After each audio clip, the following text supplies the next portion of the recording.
حضرت آدم علیہ السلام کی تخلیق اللہ تعالیٰ کی قدرت کا عجیب و غریب کرشمہ ہے۔ اس تخلیق میں تمام نسل انسانی کے راز پوشیدہ ہیں۔ حضرت آدم علیہ السلام کی ہستی وہ ہستی ہے جس کو تخلیق کر کے اللہ تعالیٰ نے نسل انسانی کی بنیاد رکھی، اور حضرت آدم علیہ السلام سے تمام انسانی روحوں کو پیدا فرمایا گیا، پھر چاہے وہ مسلمان ہوں یا کافر۔ آج کی اس ویڈیو میں ہم آپ کو بتائیں گے کہ حضرت آدم علیہ السلام کو کس طرح پیدا فرمایا گیا، آپ کے جسم مبارک کو بنانے کے لیے کون کون سے مٹی کا استعمال کیا گیا، اور وہ مٹی زمین کے کون کون سے حصوں سے اٹھائی گئی، اور حضرت آدم علیہ السلام کو مٹی، پانی، ہوا اور آگ سے کس طرح پیدا فرمایا گیا، اور کیا حضرت آدم علیہ السلام کو اللہ تعالیٰ نے خود اپنے دستِ قدرت سے پیدا فرمایا یا فرشتوں نے حضرت آدم علیہ السلام کی تخلیق کی۔ اور جب اللہ تعالیٰ نے 4 مقرر فرشتے زمین پر مٹی اٹھانے کے لیے آئے تو زمین رو رو کر ان کے سامنے کون سی فریاد کرنے لگی، اور ایسی کون سی وجہ ہے جس کی وجہ سے انسانی زندگی میں غم زیادہ اور خوشیاں کم ہوتی ہیں۔ ان تمام تر سوالات کے جوابات قرآن و حدیث کی روشنی میں آج کی اس ویڈیو میں ہم آپ کو بتائیں گے۔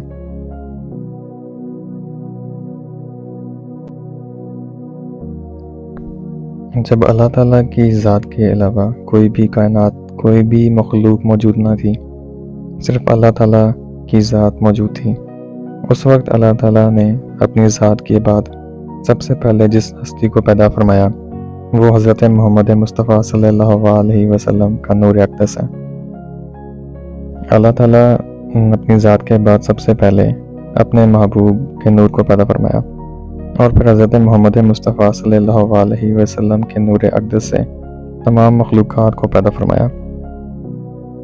جیسا کہ اللہ تعالیٰ کا عرش، لوح، کرسی اور اللہ تعالیٰ کے مقرر فرشتے، زمین و آسمان اور کل کائنات کو حضرت محمد مصطفیٰ صلی اللہ علیہ وسلم کے نور اقدس سے تخلیق فرمایا گیا۔ حضرت آدم علیہ السلام کی تخلیق سے پہلے زمین و آسمان اور اللہ کے مقرر فرشتوں کی تخلیق ہو چکی تھی۔ ان تمام اشیاء کو پیدا کرنے کے بعد اللہ تعالیٰ نے حضرت آدم علیہ السلام کو تخلیق کرنے کا ارادہ فرمایا۔ آپ کو بتاتے چلیں کہ حضرت آدم علیہ السلام کی تخلیق 4 چیزوں سے کی گئی۔ نمبر 1 مٹی، نمبر 2 پانی، نمبر 3 ہوا، اور نمبر 4 آگ۔ جب اللہ تعالیٰ نے حضرت آدم علیہ السلام کی تخلیق کا ارادہ فرمایا تو اللہ تعالیٰ نے اپنے سب سے مقرر فرشتے حضرت جبرائیل علیہ السلام کو یہ حکم ارشاد فرمایا کہ جاؤ اور تمام روئے زمین سے ہر قسم کی سیاہ و سفید، سرخ اور کھاری، میٹھی اور نرم اور خشک مٹی ایک ایک مٹھی اٹھا لو۔ جب حضرت جبرائیل علیہ السلام اللہ تعالیٰ کا حکم پا کر زمین پر تشریف لائے اور خاک اٹھانے کا ارادہ فرمایا تو اس وقت زمین نے حضرت جبرائیل علیہ السلام سے مٹی اٹھانے کا سبب پوچھا۔ اس وقت حضرت جبرائیل علیہ السلام نے سارا واقعہ زمین کو بیان فرمایا۔ زمین نے عرض کیا کہ میں اس خدا کی پناہ چاہتی ہوں کہ تو مجھ سے مٹی اٹھا کر اس سے انسان بنائے گا کہ جس سے کی وجہ سے میرا کچھ حصہ جہنم میں جائے۔ اس طرح زمین رو رو کر حضرت جبرائیل علیہ السلام سے خدا کی پناہ مانگنے لگی، تو حضرت جبرائیل علیہ السلام مٹی کو اٹھائے بغیر ہی اللہ تبارک و تعالیٰ کی بارگاہ میں واپس لوٹ گئے اور جا کر اللہ تعالیٰ سے عرض کی کہ یا رب العالمین، زمین نے تیری عزت کی پناہ چاہی تو میں نے تیرے نام اور عزت کے ادب کی وجہ سے اس کو تیری پناہ عطا فرما دی، اور میں مٹی اٹھائے بغیر ہی واپس چلا آیا۔ اس کے بعد اللہ تعالیٰ نے حضرت اسرافیل علیہ السلام اور حضرت میکائیل علیہ السلام کو باری باری بھیجا، لیکن یہ دونوں فرشتے بھی اسی وجہ سے خالی ہاتھ واپس آ گئے کیونکہ زمین نے ان سے بھی اللہ تعالیٰ کی پناہ چاہی، تو ان دونوں فرشتوں نے بھی اللہ تبارک و تعالیٰ کی نام اور ادب کی وجہ سے زمین کو پناہ دے دی اور خالی ہاتھ واپس لوٹ آئی۔ اس کے بعد جب آخر کار اللہ تعالیٰ نے ملک الموت علیہ السلام یعنی حضرت عزرائیل علیہ السلام کو بھیجا، حضرت عزرائیل علیہ السلام اللہ تبارک و تعالیٰ کے حکم کے مطابق جب زمین پر تشریف لائے تو زمین اسی طرح رونے لگی اور فریادیں کرنے لگی۔ اس وقت حضرت عزرائیل علیہ السلام زمین سے فرمانے لگے کہ تیرے رونے دھونے اور عاجزی کی وجہ سے میں اپنے رب عز و جل کی نافرمانی نہیں کر سکتا۔ لہٰذا حضرت عزرائیل علیہ السلام زمین سے مٹی اٹھا کر اللہ تبارک و تعالیٰ کی بارگاہ میں حاضر ہو گئے۔ یہی وجہ ہے کہ اللہ تعالیٰ نے حضرت عزرائیل علیہ السلام کو انسانوں کی جانیں نکالنے کا کام سپرد کیا اور آپ کو ملک الموت علیہ السلام کے منصب پر فائز کیا۔ تفسیر نعیمی میں آیا ہے کہ ملک الموت علیہ السلام نے مختلف 7 مقامات سے مٹی کو اٹھا کر مکہ معظمہ کے مقدس مقام پر جمع کیا جہاں آج کعبہ شریف موجود ہے۔ وہ 7 مقامات جہاں سے ملک الموت علیہ السلام نے مٹی اٹھائی وہ یہ ہیں: نمبر 1 مکہ مکرمہ، نمبر 2 طائف، نمبر 3 بیت المقدس، اور نمبر 4 ہندوستان، اور نمبر 5 ابو قبس، اور نمبر 6 عدن، اور نمبر 7 مدینہ منورہ۔ روایات میں آتا ہے کہ مکہ شریف کی مٹی سے حضرت آدم علیہ السلام کا سر مبارک بنایا گیا اور بیت المقدس کی مٹی سے حضرت آدم علیہ السلام کی گردن بنائی گئی اور عدن کی مٹی سے حضرت آدم علیہ السلام کا سینہ مبارک بنایا گیا اور ہندوستان کی مٹی سے حضرت آدم علیہ السلام کی پشت اور شکم مقرر بنایا گیا اور مدینہ منورہ کی مٹی سے حضرت آدم علیہ السلام کا دل مبارک بنایا گیا اور طائف کی مٹی سے حضرت آدم علیہ السلام کے جسم کے باقی اعضاء تیار کیے گئے۔ حضرت آدم علیہ السلام کی تخلیق کے جو 7 قسم کی مٹی استعمال ہوئی ان کا ذکر قرآن پاک میں کچھ یوں ملتا ہے۔ پہلی مٹی جو حضرت آدم علیہ السلام کی تخلیق میں استعمال ہوئی اس کو قرآن پاک میں تراب کہا گیا ہے، جس طرح کہ اللہ تعالیٰ نے پارہ 17 سورہ حج کی آیت نمبر 5 میں ارشاد فرماتا ہے: ہم نے تمہیں خشک مٹی سے پیدا کیا۔ تراب ایسی مٹی کو کہتے ہیں جو خشک ہو، اور دوسری مٹی جو حضرت آدم علیہ السلام کی تخلیق میں استعمال ہوئی اس کا ذکر قرآن پاک میں 3 کے لفظ سے ملتا ہے۔ 3 اس مٹی کو کہتے ہیں جو بھیگی ہوئی مٹی ہو یا نرم مٹی ہو، جس طرح کہ اللہ تعالیٰ پارہ نمبر 23 سورہ صاد کی آیت نمبر 17 میں ارشاد فرماتا ہے: میں مٹی سے بشر بنانے والا ہوں۔ 3 عربی زبانوں کا لفظ ہے جس کے لغوی معنی ہے گیلی یا بھیگی ہوئی مٹی ہے۔ یہ مٹی جہاں بھی ہوتی ہے اس زمین کو ہرا بھرا کر دیتی ہے۔ یہ مٹی زمین کے اندرونی حصے میں ہوتی ہے، جیسا کہ ہمارے جسم کے اوپر والی جلد اور نیچے والی جلد، جس کی بدولت ہمارے جسم سے بال نکلتے ہیں۔ اور تیسری مٹی جو حضرت آدم علیہ السلام کی تخلیق میں استعمال ہوئی وہ ہمائن ہے، جیسا کہ اللہ تعالیٰ قرآن پاک کی سورہ حجر کے اندر آیت نمبر 26 میں ارشاد فرماتا ہے: اور بے شک ہم نے انسان کو بجتی ہوئی مٹی سے بنایا جو اصل میں ایک سیاہ بدبودار گارہ تھی۔ چوتھی قسم کی مٹی جو حضرت آدم علیہ السلام کے تخلیق میں استعمال ہوئی اس کو مسنون کہا جاتا ہے۔ مسنون وہ گارہ ہوتا ہے جو پانی میں کئی روز رہنے کی وجہ سے بدبودار اور سیاہ ہو چکا ہو۔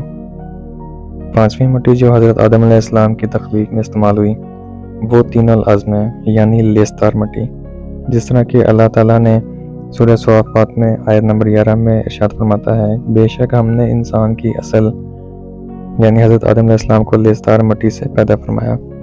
اور نمبر 6 پر جس مٹی کو حضرت آدم علیہ السلام کی تخلیق میں استعمال کیا گیا اس کو قرآن پاک میں سلسال کہا گیا ہے، یعنی کھنکھناتی ہوئی مٹی، جس طرح اللہ تعالیٰ سورہ رحمان کی آیت نمبر 14 میں ارشاد فرماتا ہے: انسان کو بجتی ہوئی مٹی سے پیدا کیا گیا جیسا کہ ٹھیکری۔ اور نمبر 7 پر حضرت آدم علیہ السلام کی تخلیق میں جس مٹی کو استعمال کیا گیا اس کو فخار کہتے ہیں، یعنی پکی مٹی یا ٹھیکری مٹی۔ اس طرح روئے زمین سے مختلف قسم کی مختلف رنگوں کی مٹی کو اٹھایا گیا اور حضرت آدم علیہ السلام کو تخلیق کیا گیا۔ اسی وجہ سے انسانوں کے رنگوں میں بھی فرق پایا جاتا ہے۔ اس طرح جب حضرت آدم علیہ السلام کی مٹی کو جمع کر لیا گیا تو حضرت آدم علیہ السلام کی مٹی کا گارہ بنانے کے لیے اللہ تعالیٰ نے 7 قسم کے پانی کا استعمال فرمایا۔ نمبر 1 آب فرات۔ آب فرات اس پانی کو کہتے ہیں جو شیریں اور میٹھا ہو۔ اور نمبر 2 آب اجاج۔ آب اجاج اس پانی کو کہتے ہیں جو کھارا پانی ہو۔ اور نمبر 3 آب سلسبیل۔ آب سلسبیل اس پانی کو کہتے ہیں جو پاک اور شفاف اور خوشنما پانی ہو۔ اور نمبر 4 آب تسنیم۔ آب تسنیم اس پانی کو کہا جاتا ہے جو خوشبودار پانی ہو۔ اور نمبر 5 آب رحیق۔ آب رحیق اس پانی کو کہتے ہیں جو پاک نشے دار پانی ہو، جیسے کہ جنتی شراب۔ اور نمبر 6 آب کوثر۔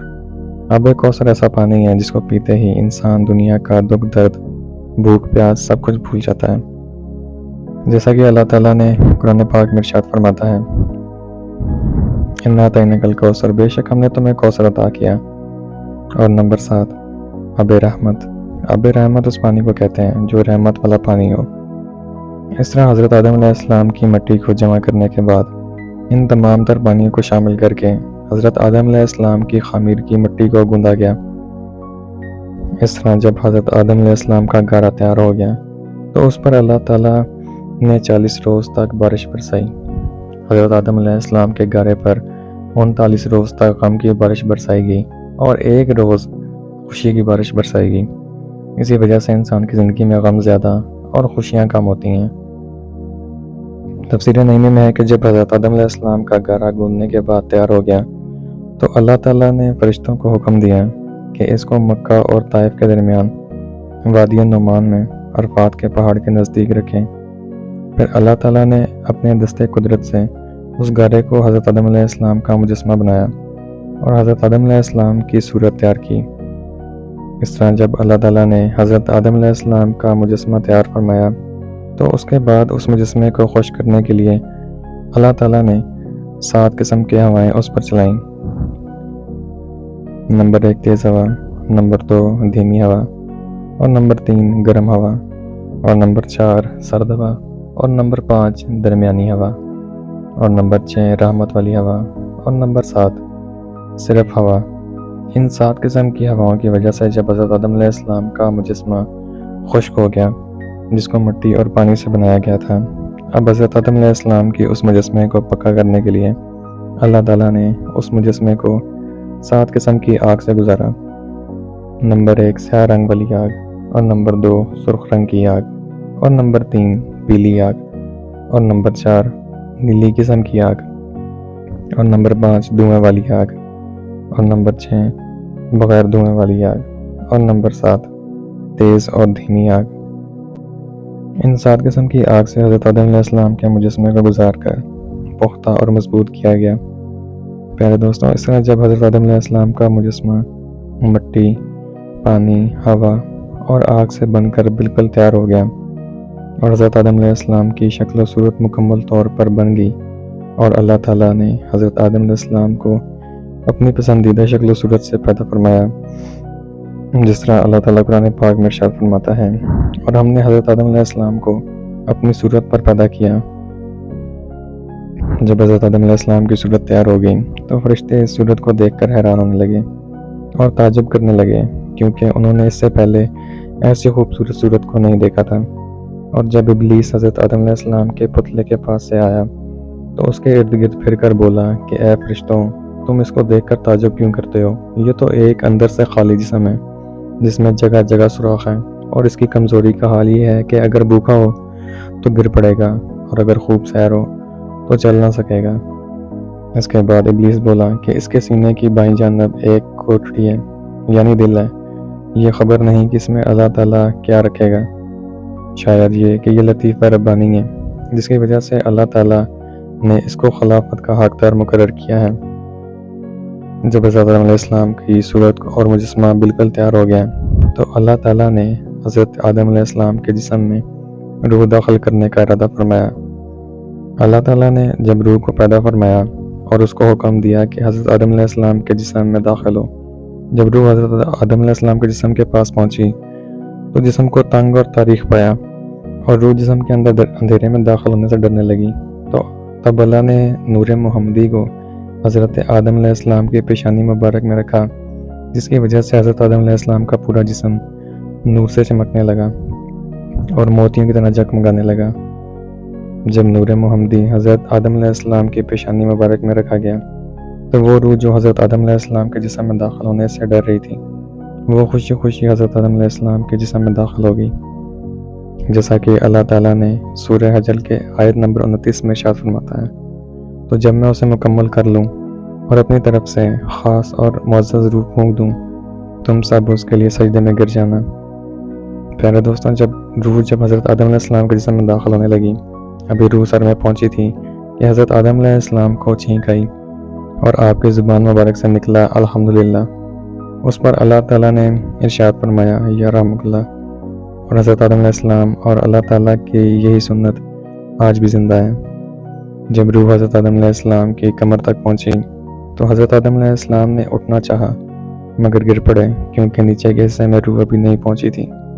اس پر اللہ تعالیٰ نے ارشاد فرمایا کہ بے شک انسان جلد باز پیدا کیا گیا، اور جب روح حضرت آدم علیہ السلام کے جسم میں مکمل طور پر داخل ہوگی اور تمام بدن میں پھیل گئی تو اللہ تعالیٰ نے حضرت آدم علیہ السلام کو حکم فرمایا کہ فرشتوں کے پاس جاؤ اور جا کر ان کو سلام کرو اور سنو کہ وہ تمہیں کیا جواب دیتے ہیں۔ تب حضرت آدم علیہ السلام فرشتوں کے پاس تشریف لے گئے اور السلام علیکم فرمایا تو فرشتوں نے جواب دیا وعلیکم السلام ورحمۃ اللہ۔ اس وقت اللہ تعالیٰ نے حضرت آدم علیہ السلام سے ارشاد فرمایا یہی الفاظ تمہارے اور تمہاری اولاد کے لیے سلام کے لیے مقرر کیے گئے۔ حضرت آدم علیہ السلام نے اللہ تعالیٰ کی بارگاہ میں عرض کی یا رب العالمین میری اولاد کون ہے؟ تب اللہ تعالیٰ نے حضرت آدم علیہ السلام کے پشت مبارک پر اپنا دستِ قدرت پھیرا۔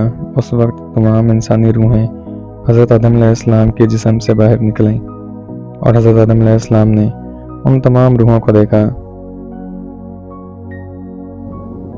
پیارے دوستو، اس طرح حضرت آدم علیہ السلام کی تخلیق ہوئی۔ اللہ تعالیٰ سے دعا ہے کہ اللہ تعالیٰ اپنے پیارے حبیب حضرت محمد مصطفیٰ صلی اللہ علیہ وسلم کے بتائے ہوئے راستے پہ چلنے کی توفیق عطا فرمائے اور ان کی محبت کے اندر جینا مرنا نصیب فرمائے۔ آمین۔